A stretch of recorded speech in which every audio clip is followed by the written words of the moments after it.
umukoresha wiwe ati urabona bene wacu baje gusuma aha iwacu kandi nigize nka murundi kuri bo barangiriye nabi mugabo ntibari bazi icyo bakoze jewe ngomba kubikora neza ndabimenyeshe mugabo baza gucisha aho za nzozi zavuga banyunamira cyufata rero mahera bazanye uyashire mu magunira yabo bashirire mu magunira bace bataha mbere ubaze umuhererezi uwo ari we uce mu igunira ry'iwe ushiramwo amahera ushiremo n'igikombe sanzwe nywesha hanyuma bageze nkajya hepfo gatoya uce wirukanga ubagarura bibashe yabagiriye neza none mumugiriye nabi yabafashe neza none mugiye mumwibye garuka abasace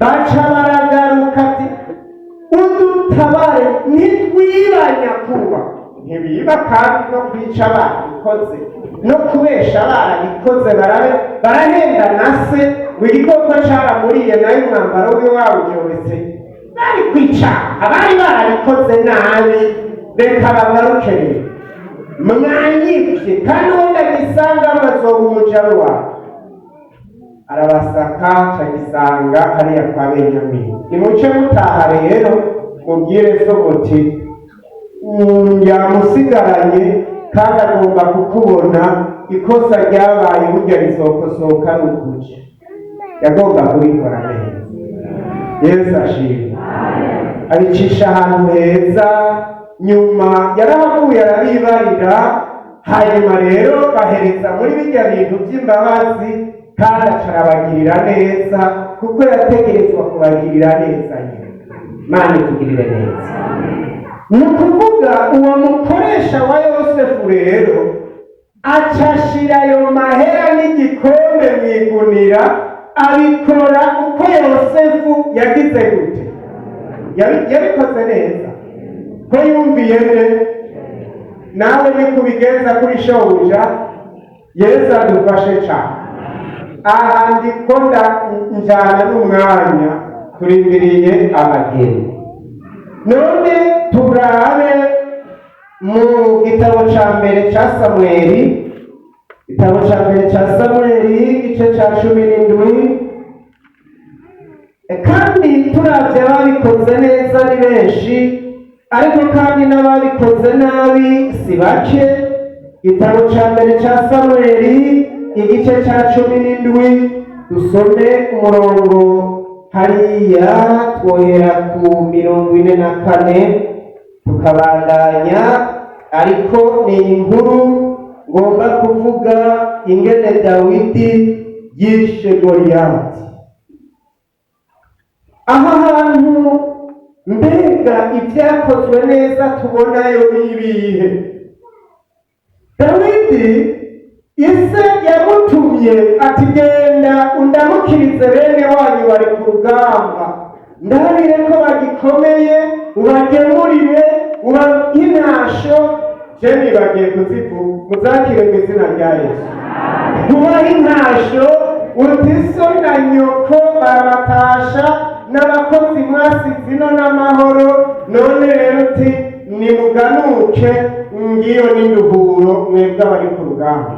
Dawidi ashitseyo hanyuma atangura kubaza iby'urugamba birameze gute, bati bimeze uku n'uku hariho umugabo yitwa Goliyati aguma asokoroka amaze iminsi 40 aducokora none uwo munsi ugira 40 byogenda gute mwana? Ati none uwo mwica nta ibyo muvuze nariko ndumva muvuga hari icokorwa tumwami yaravyemeje yomuha umukobwa wiwe akamumushingira tabaranya naguze umuntu yodukura kwica igitutsi n'aka gacengerwe mutuzanire. Ati nimubwirire umwami ati ntabyo woshobora mwami, ati mpora nesha ibikoko ibi n'ibi ati akira nkwambi kugenda, ati ibi ntavyo namenyereye nyakubahwa, ntavyo namenyereye, ibi vyo nkoresha nabi, ntavyo namenyereye. Yesu adufashe uzuze urakira ivyakirwa n'abakristo. Amen. Dawidi ati ntavyo namenye, none wamenyereye iki?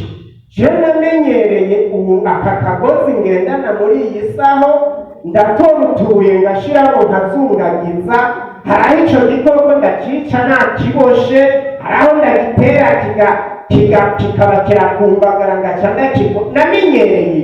Genda basi, genda uhoraho najane nawe.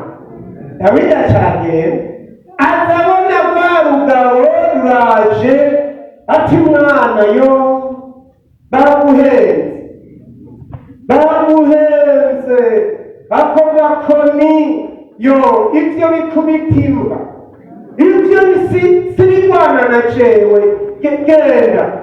Ati nje kukugwanya mw'izina ry'Uhoraho nyen'ingabo z'Abisirayeli wacokowe.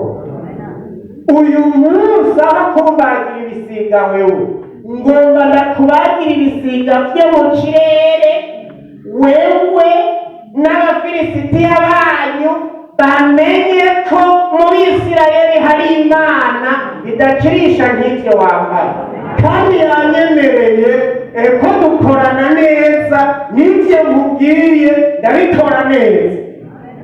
Carageye buke na ka kagozi arazungagiza, yashizemwo akabuye tune turasigaye mu gasaho, zungagije rwa rugabo ruraza ndagafyondesha ukubamfu, nako kakiriko karabona urwo rugabo ruza, mw'izina ry'Uhoraho Imana nyen'ingabo wacokoye, ngira ndakubagira ibisiga kugira ngo amahanga yose amenye yuko Isirayeli ari hanga Imana yirobanuriye, ridatukwa nk'uko ridacokora, mw'izina ryayo. Umugabo ibuye aryumvira mu gahanga, acagwa hasi.